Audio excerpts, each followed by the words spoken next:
The morning had just begun when the soft fog still wrapped the fields like a sleeping giant, and in that silence, Dr. Cammy Wilson's day took a turn that would forever be etched in his memory. He was standing inside the wooden barn, shears in hand, carefully cutting away the dirty wool of a stray sheep that had wandered from places unknown. The barn smelled of hay, dust, and the quiet sorrow of a creature that had been lost for far too long. Each snip of the scissors revealed more than just tangled fleece. It uncovered secrets that time had tried to bury. Suddenly, as his hand moved through the thick wool, his eyes widened. Stuck deep in the fibers was something so unusual, so out of place that his breath caught. Cat litter. But this was no ordinary mess. It was woven into the very life of the sheep's coat, as if telling a story only silence could explain. His mind raced. Why would such a thing be hidden here? Why would the wilderness wrap together two worlds that never should have touched? He leaned closer, his hands trembling, and in that moment, heaven unveiled a miracle that shattered the fragile quiet of the barn. And as he gazed upon what lay beneath the wool, tears gathered in his eyes, because what he discovered was not just shocking, it was holy. The righteous care for the needs of their animals, but the kindest acts of the wicked are cruel. In that barn, man and beast, wool and wilderness, were about to rewrite the definition of survival itself. And it would end in a moment so heart-lifting. It would remind humanity that miracles wear fur and breathe softly when the world isn't listening. That morning had begun with a single phone call. Graham Parker, a farmer whose life was measured in acres of soil and the quiet strength of his labor, had dialed with urgency. His voice carried an edge of confusion, almost disbelief. He didn't own sheep, and yet there in his barn stood a lone, ragged creature. Its wool was matted, its eyes tired, its body thin yet strangely strong, a wanderer who had weathered storms the human eye could not have imagined. Graham had stared at it in silence, and then, as though answering the pull of destiny, he called the one man he knew could help, Dr. Cammy Wilson. The vet had rushed over, not expecting the flood of wonder about to wash through him. When he arrived, Graham's words were simple: "You need to see this." And as the two men stood together under the slanted rays of morning light spilling through the barn's wooden slats, Dr. Cammy bent low, scissors in hand. His jaw fell open. He looked up, his eyes wide like a child staring into a secret world. "Graham," his voice cracked, "there are kittens in here. 4 tiny, helpless souls buried deep inside the sheep's fleece, tangled as if nature herself had tucked them in for warmth. They mewed faintly, their cries soft but desperate, their little hearts beating against a blanket of wool." Graham's gasp shook the air. "Oh my goodness, how did they get in there? Are they alive? How many?" The barn was no longer quiet. It pulsed with the sound of life crying out for rescue. Dr. Cammy's hands worked gently, carefully trimming away the wool, pulling free one trembling kitten after another, wrapping them in warm cloths. As the soft cries filled the air, Graham's wife Jane arrived, her hands reaching instinctively, her heart breaking and mending at the same time. These were no longer just animals, they were miracles. Are not 5 sparrows sold for 2 pennies? Yet not one of them is forgotten by God. And here, in this humble barn, God had remembered 4 tiny sparrows of the wild, wrapped in wool, crying for humanity to notice. As the kittens nestled into the folds of the blanket, Graham rushed to the local shop, his boots striking the dirt road with urgency, his heart heavy with responsibility. He returned with bottles of kitten formula, their warmth promising life to the fragile bodies now resting against human hands. Dr. Cammy examined the sheep, his brow furrowed with disbelief. How had she survived the wilderness so long? Her fleece was dirty, knotted, yet beneath the mess beat a strong and steady pulse. She had walked alone through storms, starvation, and predators, yet she had not perished. And stranger still, she had not walked alone. For weeks, perhaps longer, she had carried with her these kittens, wrapped close to her body, keeping them alive with her warmth, her wool acting as both blanket and shield.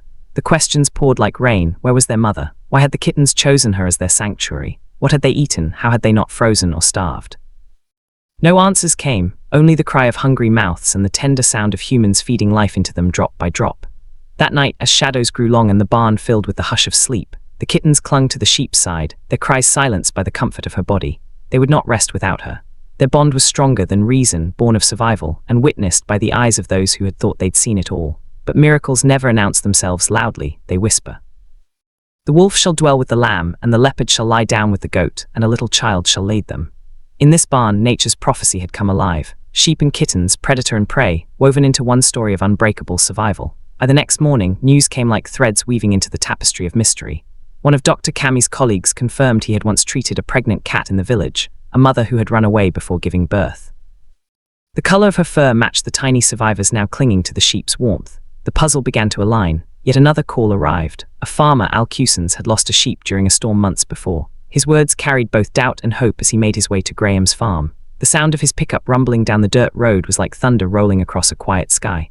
When he stepped into the barn, the moment froze in eternity. His eyes fell on the sheep, and at once they softened.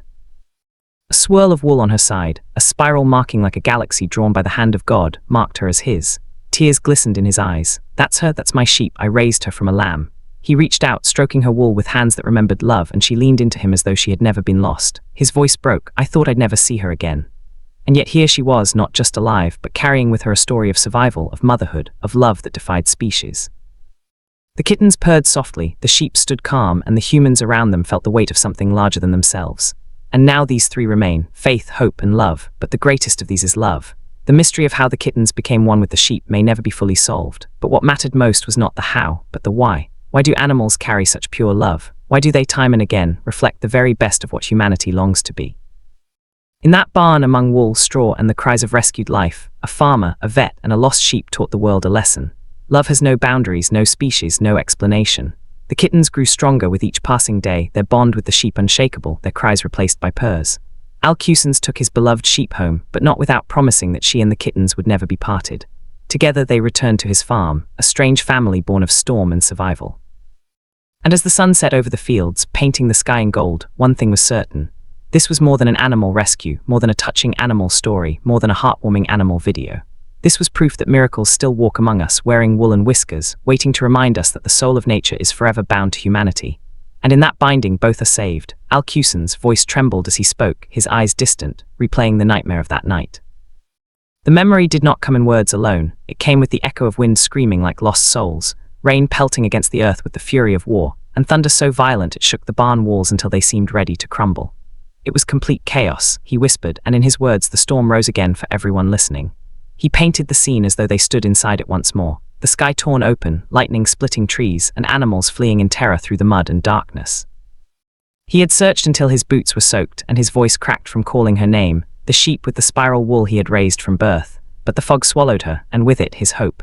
When you pass through the waters, I will be with you, and when you pass through the rivers, they will not sweep over you. That promise whispered across time unseen as the sheep disappeared into the storm. And yet, what he could not see then was that the storm was not ending her story. It was beginning a miracle that would bind humanity and animals into one tapestry of survival. Dr. Cammy Wilson suggested quietly, his voice carrying the steady reasoning of a man who had seen both tragedy and miracles unfold before his eyes. Maybe, he said, fear and instinct had driven the sheep into shelter, not any shelter, but the very barn where a stray mother cat had fled with her newborns.